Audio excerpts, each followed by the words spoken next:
In the centuries before, we depended on weather reports and homeowners' insurance to protect us. The roar of thunder played like the voice of an angry god.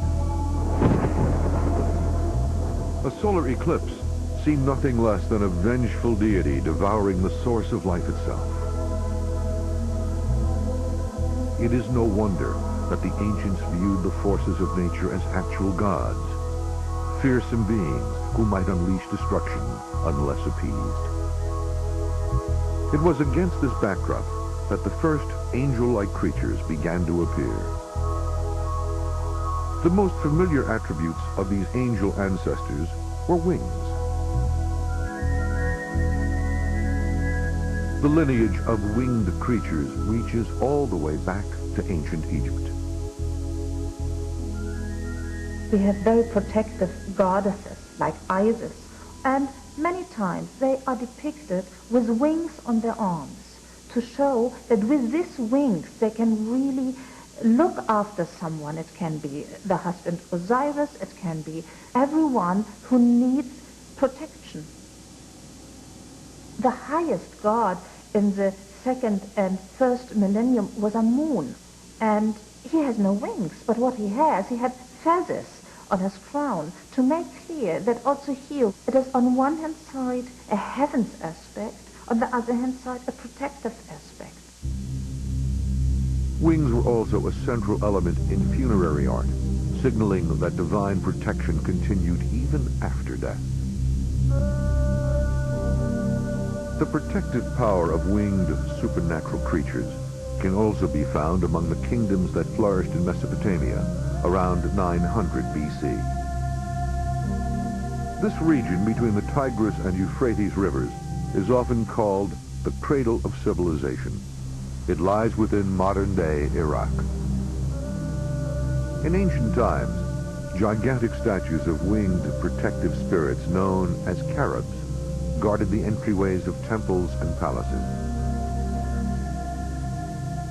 The Carib is a Mesopotamian divine being, intermediate between the gods properly defined and human beings, and something of a messenger and guardian, rather a ferocious being.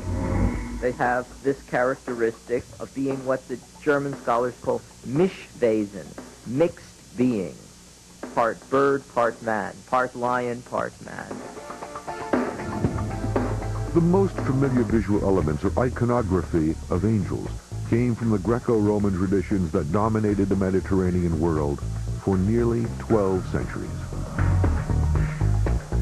It was during this time that wings became the trademark of the Roman and Greek messenger gods Mercury and Hermes. Hermes is perhaps the great prototype of a divine figure whose function it was to convey messages between the gods and mortals. And wings, of course, are very helpful in kind of getting the news on time, so to speak. In Roman mythology, the messenger god was Mercury.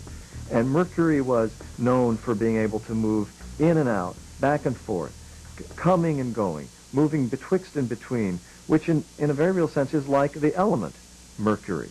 If you've seen Mercury up close, it beads, it breaks away. If you try to collect it, it rolls, it can't be recovered. And it's a central aspect of the angel phenomenon, the sense in which it slips through the corridors of what our reality tells us is possible and what's not possible.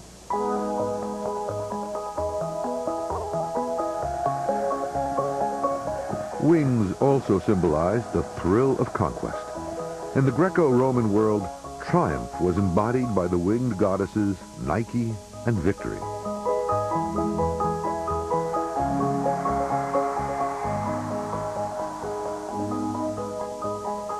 The Greco-Roman pantheon also included lesser deities like Cupids and their cousins, the Erotes. Through them, the pleasures of love, music, wine, and revelry were added to the meanings evoked by wings. Not surprisingly, these frolicsome creatures showed up in jewelry as pendants and earrings, but they also showed up in more somber settings. This Roman sarcophagus from the 3rd century AD features a chorus line of erotes and winged victories. Like the Egyptians before them, wealthy Romans planned carefully for their burial. They had a strong idea of magic, that magic can really protect you. And if you showed things, then you can bring them to reality, and you can force the gods to look after you, to keep care for you. And so they connect themselves to winged goddesses, to erotes, to Victoria. They want to have for themselves the triumph over the dead. The winged creatures of Greco-Roman religion, like those of Egypt and Mesopotamia before them, were not regarded as inherently good or evil. If you look to Greek and Rome, then you have these winged sphinxes, which are a little bit dangerous, a little bit demonic, but something which is demonic, dangerous, can be on the other hand side also good, strong, protective. They saw from their point of view that the most of things have two sides. However, the distinct identity of good and evil that we recognize today was also beginning to take shape.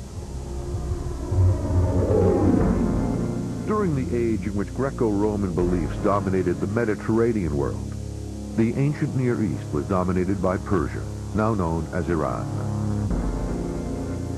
In those 12 centuries, everything we know is Western civilization. Athens, Jerusalem, Rome, all came into being. And in all that time, there were two world empires. There were the Romans, or the Athenians, on the one hand, and the Persians on the other. The religion of the ancient Persians, Zoroastrianism, is practiced today by fewer than 200,000 believers, but it provides a crucial link in the evolution of monotheism and its angels. The prophet of this faith was a man named Zarathustra, or Zoroaster in Greek. He proposed the idea of a purely benevolent supreme being, Ahura Mazda. Often symbolized by a man emerging from a winged circle, Ahura Mazda actually means wise lord. Conversely, there was also a purely evil force, a serpentine demon known as Angra Mainyu, or Ahriman.